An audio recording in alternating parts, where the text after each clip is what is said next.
Okay, so what I'll be going over in these slides is a capacitive divider.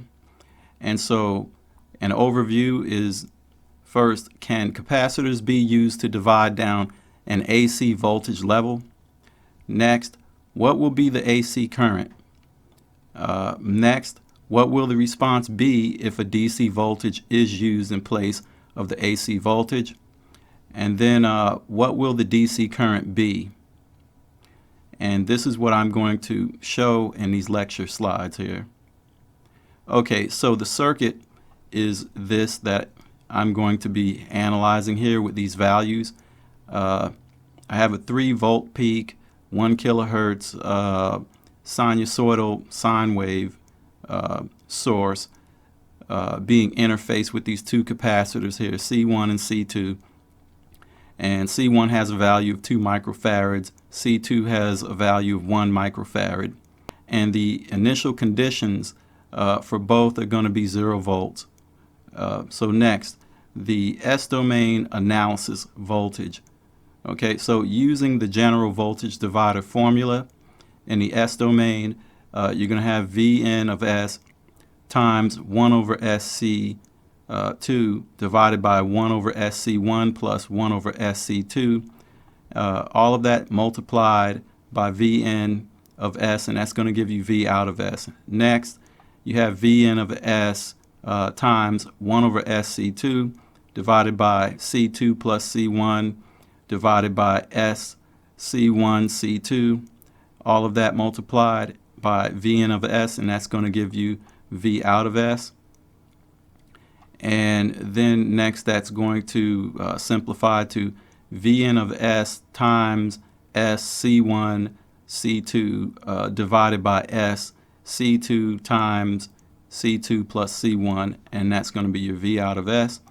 And then finally, you're going to see that you have some cancellations here for S and for C2 in your numerator with what is in your denominator.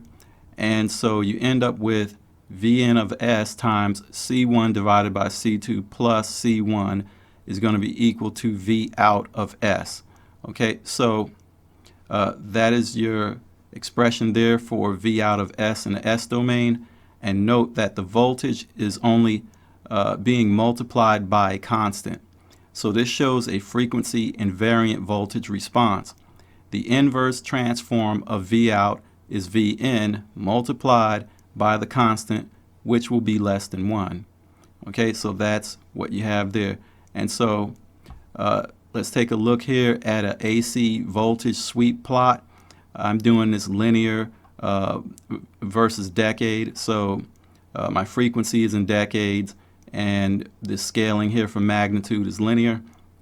And so what I have with all of those previous circuit values that I showed, with a voltage peak of 3 volts peak there on that, I get this response here, and so gives me like 2 volts magnitude out on the AC sweep. And as you can see, even as it sweeps across frequency, it's frequency invariant, just as we expected to see because of what we got here in our S-domain function for it.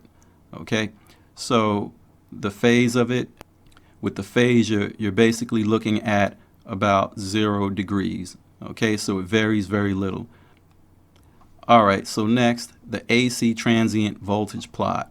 Okay, so I'm just looking here at V out, and what is that going to look like? As you can see here the magnitude of my output voltage is 2. Okay, and so that's consistent throughout this whole entire range of 5 milliseconds here, and that's what your AC transient voltage plot is going to look like for this circuit. Next, the S-domain analysis for current. So in order to get the current, you're just going to take Vn of S and divide it down by 1 over SC1 plus 1 over SC2, and that gives you I out of S. Next, when you further simplify that, then you have Vn of S divided by C2 plus C1 divided by SC1, C2, when you combine that, those two terms there. Then that gives you your I out, which is Vn of S multiplied by S C1 C2 divided by C2 plus C1. Now make note of the fact that this function is multiplied by S, so this means differentiation in the time domain of the applied input signal. The input signal is being multiplied by S here, as you can see. Okay, so I'm going to do a phasor transform here on it next by substituting S equals JW or J omega if you want to call it omega. It looks like a W to me, so I just usually say W. So you substitute in S equals JW, or you evaluate S at JW for the function, and you're going to get the phasor transform. So with that phasor transform, you want to know the magnitude, and so for my magnitude here, I get that the magnitude of that transfer function, because I now made it a transfer phasor function by dividing out Vn of JW, and taking a look at the magnitude there, I have WC1 C2 divided by C2 plus C1, and this phasor transfer function shows that the magnitude of I out of JW increases without bound with increasing frequency. Next, the phase of HJW. So that's going to come out to be where you're going to have a zero in the numerator of this fraction here. So what I did was I took the limit of it. I put a placeholder variable there, alpha, and I said as alpha goes towards 0, then this function here is going to evaluate as 90 degrees. Okay, so this phasor transfer function shows that the phase of I out of JW converges to 90 degrees with increasing frequency. So let's go ahead and take a look at the AC current sweep plot, and that again is also in linear versus decade. So the magnitude is going to look like this, and then the phase is going to look like that. Okay, so for the magnitude, as you can see, it's approximately, it's, the scaling, because of scaling of it, you can't really see that it's, like about, getting close to 0 around there, but it goes up, with increasing frequency as you get into higher and higher frequencies more progressively there. So that makes sense in terms of the type of function that we got for magnitude with our phasor function here. Okay, and then the phase. So the phase is approximately when you start with 89.99999, all of those, to like 1, 2, 3, 4, 5, 6 decimal places of just like nines. And what does it converge to with increasing frequency? Looks like it's converging to 90 degrees there. So basically, pretty much for all practical purposes over the entire range, it converges to 90 degrees. Okay, so that's just what that is. All right, so next, the AC transient current plot. Okay, so the frequency, again, that I'm running this at is 1 kilohertz. So when I do that, then the AC current plot, the AC transient current plot looks like this. And I'm going to make a note here that note that the current is the cosine function due to differentiation of the input signal, the input sine signal function. This is consistent with the derived expression in the S domain. So remember, we started out with our voltage was what? Just the regular sine. And when you differentiate sine, you get cosine. And so this is consistent with that. All right. And at 1 kilohertz, this is the type of current levels that you get.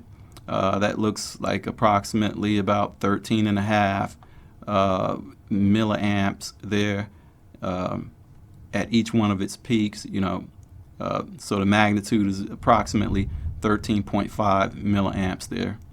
Okay, so DC transient voltage plot.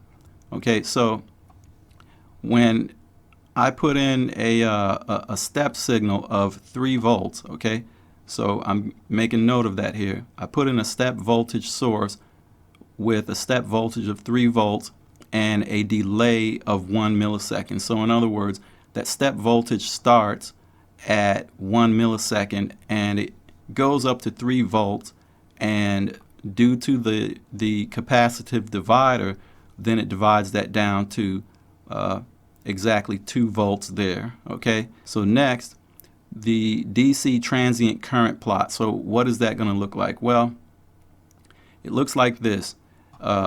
Right there where the step voltage signal, the step input voltage signal is discontinuous, you have this spike, but that makes sense because note that the current is an impulse function due to differentiation of the input step signal function.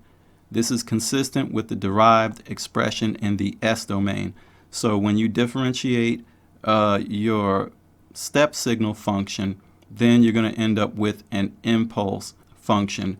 And so that makes good sense that right at the transition where it steps at 1 millisecond there is where you get this impulse here for your current. Okay, so that is basically it. That is all that I have to cover. Thank you for watching. Hopefully this was helpful for you, and have a nice day.